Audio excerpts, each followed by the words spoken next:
Maithili express की शानदार प्रस्तुति।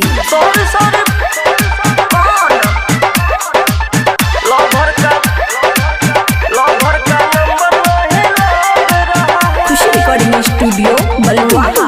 हेलो जी, कौन हो? बोलो कहाँ से फोन किए हो? हेलो, अरे हम बोल रहे हैं। नहीं जानती। हेलो जी, कौन हो? बोलो कहाँ से फोन किए हो? रॉन्ग नंबर है तुम्हारा, डायल जो तुम किए हो। सॉरी पता नहीं चल रहा है, लवर का नंबर नहीं लग रहा है। अच्छा, टोई छूछे कर रहा है, लवर का नंबर नहीं लग रहा है। नहीं जानती। लवर का नंबर नहीं लग रहा है। झूठों के फोन करके रे पागल, करते हो क्यों परेशान रे?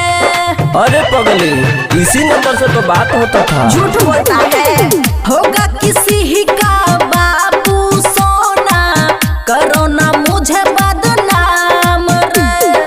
आजकल की लड़की सब होती है छूछे जाली, टाइम पास के लिए लड़कों को रखती है खाली। कोनियों ने कुछ पता चल रहा है।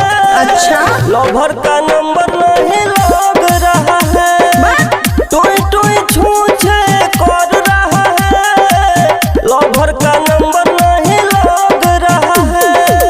लवर का नंबर नहीं लग रहा है। खुशी रिकॉर्डिंग स्टूडियो बलुआहा। लवर समझ के तुम अपना ही करो ना मुझसे बात रे। एक बात समझ में नहीं आता है का? अमन अक्किया हदवजी से करूंगी मैं मुलाकात रे। कंधा के बबुआ राहुल से करो ना बात, रानी बना के रखूंगा बुझो ना जज्बा। अच्छा, मिलन को दिल ये मचल रहा है, लवर का नंबर नहीं लग रहा है, टोई छूछे कर रहा है, लवर का नंबर नहीं लग रहा है। हेलो जी, कौन हो? बोलो कहाँ से फोन किए हो? रॉन्ग नंबर है तुम्हारा, डायल जो तुम किए हो। सॉरी पता नहीं चल रहा है, लवर का नंबर नहीं लग रहा है। अच्छा, टोई छूछे कर रहा है, लवर का नंबर नहीं लग रहा है।